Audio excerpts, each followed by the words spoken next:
শুনেন দিয়ে দিব এনে কিন্তু আমরা কোনো কথা নাই আমরা কিন্তু বারবারই কইছি যে হ্যাঁ যে সমাধানে আসো এখনো বলতেছি সমাধানে আসো আমার শেষ সমাধানই এটা হ্যাঁ তুই ভিডিও তোর কর আমার না বুঝছস তুই আমি করতেছি আমার কাম আছে আমার না তোর কোনো কাম না না তুই আমার কোনো ভিডিও করতে না আমি এই তোর কোনো ভিডিও করতে না আমার তো কথা তো রেকর্ড লাগবে হ্যাঁ কি আমার কোনো দায় দরকার নাই আমি মাইয়া নিশ্চিন্তে দিয়ে দিব তোরে কোনো সমস্যা নেই তুই মাইয়া চাইছিস আমি মাইয়া দিয়ে দিব কিন্তু মাইয়া কোনোদিন রিটার্ন আইব না আমার কাছে আজকের পরে মাইয়া কোনোদিন আমার কাছে রিটার্ন আইব না এটা আমি আনবো না হ্যাঁ ভবিষ্যতে কোনোদিনও না ভবিষ্যৎ কে তুমি মায়ে তুই চেয়ারে দেখতে পারবি না আর এটাই। তো দূরের কথা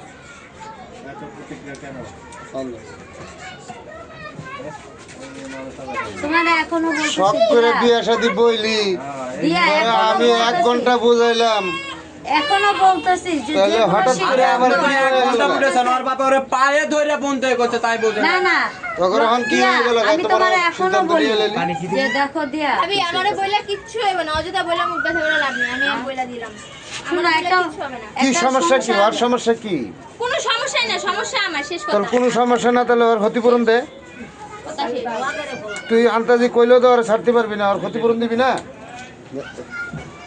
আর যদি কোনো সমস্যা না থাকে তুই ছাড়বি তো ওর ক্ষতিপূরণ দে যদি কোনো সমস্যা নেই স্যার কথা না সমস্যা নাই একেবারে যে নাই তা না তাহলে তুমি যে একবারে হ্যাঁ তুমি তার সমস্যাটা তুলে বলো তাকে সমাধান না করার ভাবি সুযোগ দাও। তার সমস্যা তুলে দেয় তার মাই কিছু করতে পারে না তার মামারে আমারে দোষারোপ করছে আজীবন আমি তোমারে বলি তার বলবি মার তো, সাবজেক্ট সমস্যা মতো আলাদা করবি তো না, এই তার মার সমস্যা সাবজেক্ট নেই। আলাদা তার মামার সাবজেক্ট আলাদা 10 জনের ভাবি 10 শোনেন। জনের সাবজেক্ট আলাদা ভাবি এখন আমি শেষ সিদ্ধান্ত যে আমি তারে ডিভোর্স দিয়ে দিব তাই? আমার শেষ সিদ্ধান্ত এটা। এরপরে কোনো সিদ্ধান্ত নাই না। এই বাচ্চাটার মুখের দিকে চাও তোমাদের না। দুজনের কোনো সিদ্ধান্ত নাই না তাহলে এখন তুমি যে ওর বাচ্চা ইসলামের মাধ্যমে সই করে নিতে চায় 10 জনের মাধ্যমে হ্যাঁ। তুমি কি দিবা হ্যাঁ আমি দিব আমারও ইসলাম আছে ওরও আমার ইসলামে সরিয়ে নিতে হবে হ্যাঁ দাও তোমার ইসলাম দাও আগে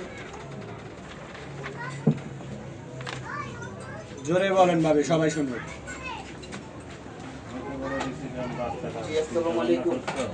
কি চাই এই আগে ই করেন না কাকা ঝামেলা এটা দিয়া বুঝছা? ইসলাম করছে হ্যাঁ বলেন লাগেন কন্যা সন্তান জিম্মাদারি হস্তান্তর ও পরিত্যাগের অঙ্গীকার আমি আফসানা আক্তার দিয়া পিতা মোহাম্মদ দেলোয়ার হোসেন মাতা মোহাম্মদ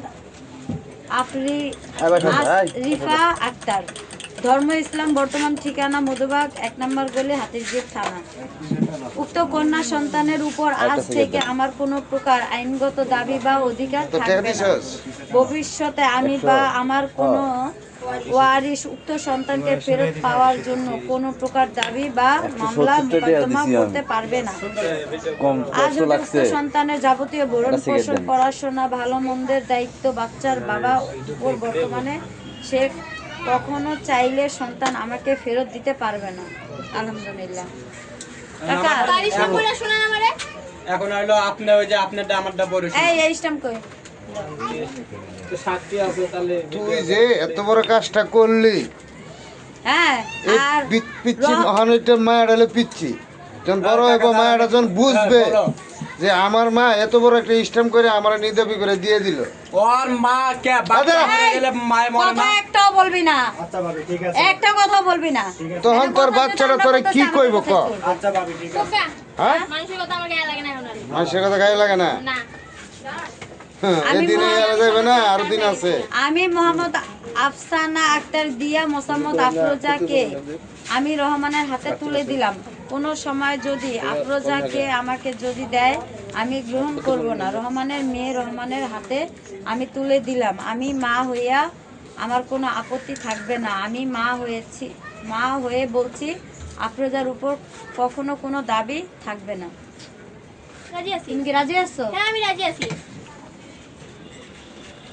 কাকা আমার কাছে দিলাম এখন আপনি কি তুমি করবেন? আমি ধরবো না বাবা না না এই যে তোমার একজন তো এটা আমার জামিনদার দিও না। লাগে, যেমন আমার জামিনদার আমার হলো মা আছে তোমার জামিনদার এটা কেটা হচ্ছে আছে দায়িত্ব তোমার মা আমার। ডাক দাও। বাপ মারে নিয়ে তোমার আসো মা সাক্ষী তাই না? হিসাবে গার্জেন লাগবো গার্জেন লাগবো তোমার একজন তো জামিনদার লাগে। নিশ্চয় তুমি কারে গার্জেন লাগবো গার্জেন গার্জেন তোমার মা ডাক দাও। তোমার মা একটা সিগনেচার দেবে আর মা একটা সিগনেচার আমার দেবে ফোন বন্ধ ফোন দিলাম ফোন বন্ধ তাহলে আজকে রাতে নিয়ে আসো। আমরা বাবুর ডাক দাও। তো অনেক রাতে আসে এত বড় ঘটনা বুঝছেন? থাকলো তোমার মাকে এত বড় ঘটনা আর বাবুর ডাক দাও, মায়ের ডাক দাও। গার্জিয়ান ছাড়া হয় না। গার্জেন ছাড়া হয় না। তো আমার ইচ্ছা আমাকে কামব্যাক দিতে হবে কিন্তু শুয়ের পরে সিগনেচারের পরে আমার ইচ্ছা আমাকে কামব্যাক করতে এই হবে দুটাই ফটোকপি হবে, অরিজিনালটা আমাকে কামব্যাক করতে হবে দুটাই ফটোকপি হবে, হুম। ঠিক আছে?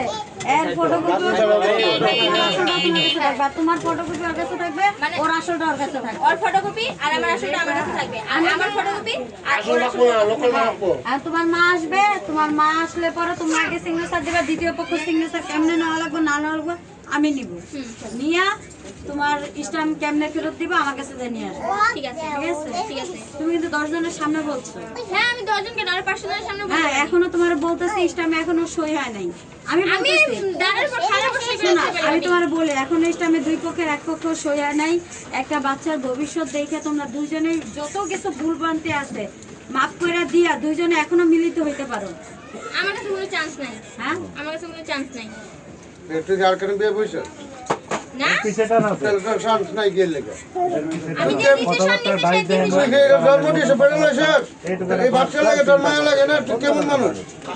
খারাপ মানুষ বিয়ার তো মহিলা সহ্য না আমি আমার তোরে কই, কতটি মানুষের তোর সামনে আবার মুখ নাজমুলের ভাঙে কথা সংসার কয়। আইজও করি খালি আমার মাইমের দিকে ছায়া থেকে। নয়তো যদি আমি মিশ্রণ যদি কোথাও যা কইরা থাকি আমার কাজ করে খাওয়া আজ পর্যন্ত আমার এতটুকু বয়সে এমন মহিলা আমি দেখি নাই। এই সিদ্ধান্ত এই নেওয়ার বয়সে আগে দেখলাম। বাচ্চাটার ভবিষ্যৎ একবার বাচ্চা হারাই দিতে পারে একটা মা। সই হয় নাই। আমি আমার মা আসলে আমি আমার মার সাথে যা সই আমি ভালো দিয়ে চলে লাগা যাই মা বাচ্চা ভালাই না, বাচ্চা লেতা হে। তুমি গাড়িতে আসো করে বন্ধু আমি গ্যারেজে আসি আবার নাই, তুমি রাত্রে যাবে না সকালে যাবে এরকম। আজকে রাতে ভাবে ওই যে এগুলো এই বেশি কথা কবি না, আমি যদি না দেখে সিগনেচার দেবো তুই আবার ইচ্ছা মতো স্বামী ডিভোর্স করছ, আবার বাচ্চাও দিয়ে দিতে আসছ। আমার মা আসুক যদি আমার মা সন্ধ্যার ভিতরে আসে তুমি থাকলে আমি গ্যারেজে যাবো আমি তো কালকে যা সিগনেচার দিয়ে আসবো। আচ্ছা তা আফরোজাকে এখন হলো কি করব? এখন কি ওর নিয়ে যাবো না আমি নিয়ে যাবো রাতে 1-2 বাজে এসে বিরক্ত করো আচ্ছা ওকে যদি দিব তাহলে ওর যা জিনিস আছে তাহলে সব তাহলে উপস্থিত করো 10 জনের সামনে। ওর যা কাপড় চোপড় আছে যে কোনো যা আছে সব তাহলে উপস্থিত করো, যাও। সবকিছু আছে শুধু ওর টিকা কাটটা আর ওর গলার চেনটা আর হইলো নুপুরটা ডয়ারে আছে আমি ওটা কালকে দিয়ে দিব আচ্ছা ঠিক আছে, ওটা কালকে হলো ভাবির হাতে জমা দিবা। হ্যাঁ আর বাকি যা আছে আমি সব গুছায় ভাবির কাছে দিয়ে দিব হ্যাঁ তাহলে এখন ওর যে প্রয়োজন জিনিসগুলো আছে ওগুলো আনো, কাপড় চোপড়। রিটার্ন দিয়ে দিব চিন্তা করিস না। ওকে ঠিক আছে।